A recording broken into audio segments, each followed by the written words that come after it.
Waalaikumsalam warahmatullahi wabarakatuh.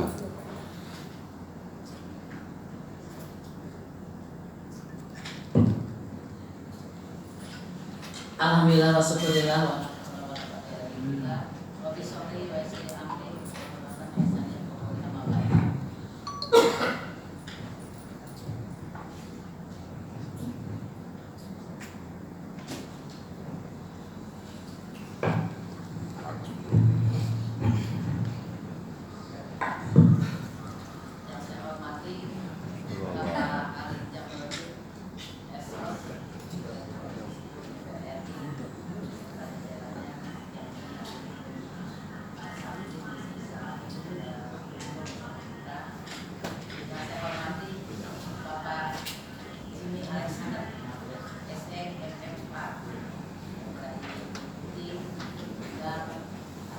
sumber daya dan kelembagaan beserta jajaran. Juga yang saya hormati Bapak Remo Simanjuntak sebagai narasumber hari ini. Mudah-mudahan bisa bermanfaat. Salam serta salam tetap kita silakan kepada kita Nabi Muhammad keluarganya, sahabatnya, sahabatnya, semoga mendapatkan syafaat sampai akhir zaman. Saya juga nggak mau kalah Pak, karena kan kalau mas menteri itu biasanya apa maksudnya mana. Nah ini mudah-mudahan bisa memberikan semangat juga untuk kita semua. Boleh cakep, boleh bagus. Harus gelis ya. Oh iya, saya bawa ininya gelis. Lanjutnya gelis. Di pohon mahoni ada burung cendrawasih. Di atas dahan ada pohon, ada burung kapinis. Kepada panitia dan Bapak Didik, kami ucapkan terima kasih. Terima bimbingan teknis. Saya mungkin sebagai pembuka. Yang pertama saya akan sampaikan bahwa bimbingan teknis kali ini bergerak di bidang kemasan dan ekonomi kreatif, yang mana Pandeglang ini ada banyak sekali pelaku-pelaku ekonomi kreatif. Kalau di jumlah keseluruhan itu Pak ada 122 ya, kria, seni pertunjukan, fashion, fotografi. Jadi karena memang luas wilayahnya juga lumayan besar dan 35 kecamatan, jadi masing-masing kecamatan tuh ada seni kreatifnya. Dan alhamdulillah kreativitas Kabupaten Pandeglang ini kebanyakan memang dari sumber daya alam yang ada di Kabupaten Pandeglang. Dari 177 tempat wisata, ya baik alam, buatan maupun pantai, ini memang sudah mulai masuk ekonomi kreatif di tempat wisata, terutama di Tanjung Lesung. Bahkan ada gerainya ya, untuk menjajakan ekonomi kreatif, hasil-hasil daripada kerajinan dan juga makanan dari masyarakat dan juga dari kecamatan lain yang ada di Kabupaten Pandeglang.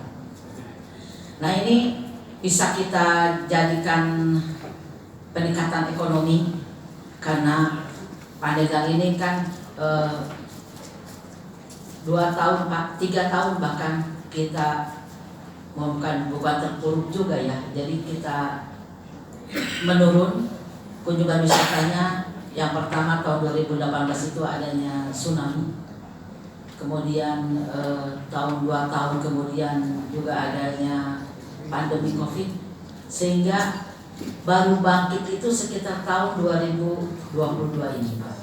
Alhamdulillah kemarin tahun 2022 dan 2023 ini kunjungan wisata mulai menggeliat lagi, dan mudah-mudahan juga akses jalan tol Jakarta Panimbang segera terwujud, karena sekarang memang sedang berproses ya. Kami sampaikan juga Pak bahwa pelaku-pelaku ekonomi kreatif di Kabupaten Pandeglang ini ada beberapa yang memang sudah mendapatkan ya ke penghargaan dari Kementerian Pariwisata, juga yang baru-baru ini itu dari Desa Tanjung Jaya. Kebetulan saya undang nih orangnya. Ini ekonomi kreatif tentang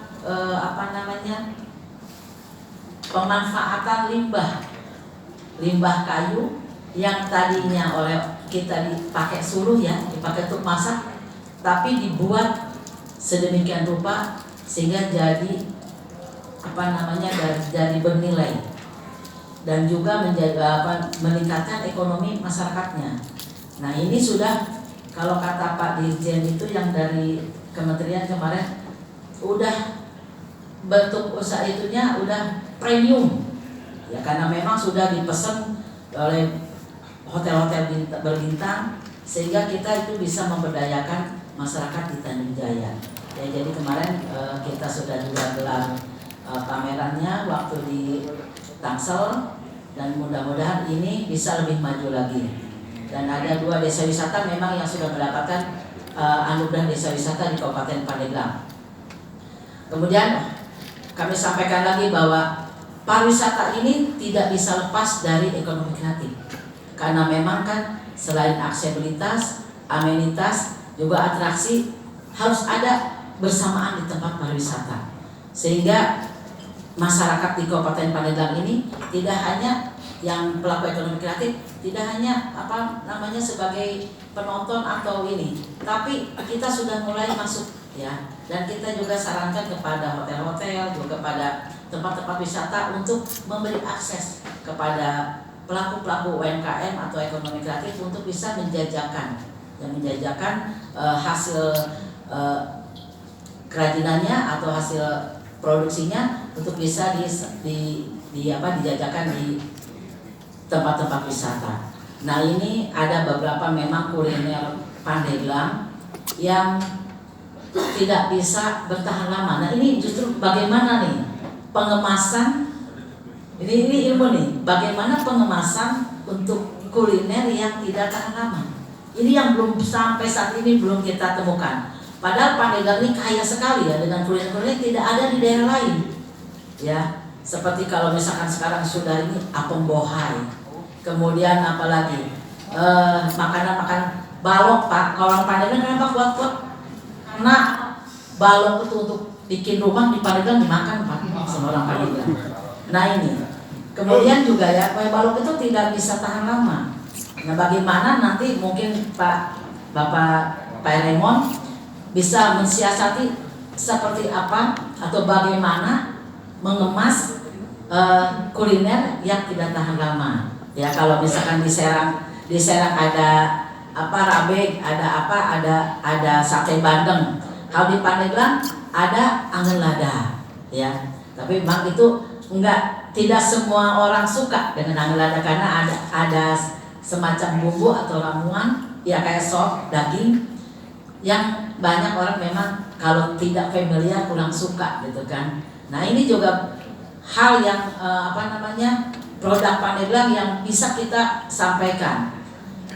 Kemudian juga pelaku ekonomi kreatif ini, mohon maaf ya, mungkin karena kulinernya ini nilainya belum bisa, jadi tidak bisa terlalu mahal untuk menjual, tapi bagaimana supaya di kemasannya itu bisa lebih murah. Maksudnya kemasannya murah, tapi bisa meningkatkan nilai jual daripada kuliner yang tadi. Karena memang karena ini sekarang ini tentang kemasan kuliner, ya, jadi lebih ke kuliner, ke kriya dan kuliner. Jadi lebih bagaimana mengemas produk yang memang selain juga lebih menarik dan juga bisa lebih tahan lama, ya. Kemudian pariwisata Kabupaten Pandeglang juga ini Pak masih belum peningkatan wisatawannya ini belum signifikan, karena hanya pas hari-hari besar saja atau hari libur saja yang memang peningkatannya tinggi. Nah mudah-mudahan kedepannya kami juga sedang berusaha bagaimana pengembangan destinasi, baik itu infrastrukturnya, sarana prasarananya ya. Memang masih mohon maaf sekali setelah tsunami ini masih banyak yang belum bisa bangkit lagi gitu ya. Karena ada beberapa pengusaha juga yang meninggalkan tempat usahanya Pak. Jadi di Carita ini banyak Pak, ada yang juga baru, ada juga yang ditinggalkan gitu kan. Ada beberapa hotel, tempat wisata yang memang dijual kemudian oleh pengusahanya tidak dilanjutkan, sehingga seperti pantai ditutup saja banyak gitu kan. Nah ini bagaimana kita sedang mengupayakan supaya bisa diberdayakan oleh masyarakat setempat. Nah yang sudah berusaha itu Desa Sukajadi. Nah Desa Sukajadi ada beberapa tempat wisata yang dibeli memang oleh orang Jakarta dan tidak dimanfaatkan Pak, ditutup begitu saja. Sementara masyarakat di sana mencari banyak yang saya nangkap dari penjual-penjual makanan dan juga penjual oleh-oleh yang bisa masuk ke pantai-pantai yang ditutup tadi. Nah ini juga satu bentuk keprihatinan lah dari kami, karena ada beberapa memang pengusaha dari Jakarta yang membeli tempat kemudian ditinggalkan. Nah ini juga kan bisa menurunkan omset para pelaku UMKM yang memang tidak bisa masuk untuk berjualan ya di tempat-tempat wisata tadi. Kemudian yang ramah lingkungan ini juga Pak memang menjadi isu, bukan nasional lagi, mungkin internasional, dengan adanya kemarin tempat wisata pantai terkotor se-Indonesia katanya gitu ya, udah jadi Pandeglang. Jadi kalau hal-hal yang negatif cepat banget ini viralnya ya. Ini juga kan mudah-mudahan dengan pemberian ilmu tentang bagaimana pengemasan dengan ramah lingkungan juga bisa mengurangi sampah ya, khususnya sampah plastik yang susah diurai dan lama ya. Jadi, nah ini sekarang alhamdulillah itu tempat yang namanya di Teluk itu kan itu tanah timbul Pak. Jadi bukan milik masyarakat, tapi memang yang dikelolanya kewenangannya dari pemerintah provinsi. Tapi alhamdulillah sekarang sudah mulai bagus. Nah ini juga salah satu upaya kita bagaimana menjaga lingkungan. Nah mudah-mudahan misalkan kadang-kadang sekarang kan banyak praktisnya pakai plastik, sisanya buang. Nah, kemudian kita belum tentu tuh plastik itu terurai dalam 10-20 tahun. Nah itu yang membuat pencemaran lingkungan di tempat wisata. Sementara keamanan dan kenyamanan wisatawan itu modal utama. Kalau wisatanya datang berkunjung, pantainya kotor, kemudian tidak aman, ini juga akan mengurangi omset penjualan produk UMKM. Mau gimana berjualan, wisatawan juga nggak ada. Nah harus kita utamakan juga nih keamanan dan kenyamanan. Mudah-mudahan di antara pelaku-pelaku ekonomi ini juga bisa membantu pemerintah untuk menciptakan itu tadi keamanan di tempat wisata, sehingga kita bisa berjualan, bisa juga memberikan ada kan di sini ada jasa ya, ada juga yang jual jasa misalkan tukang pijit atau apa, itu juga sama ekonomi kreatif ya.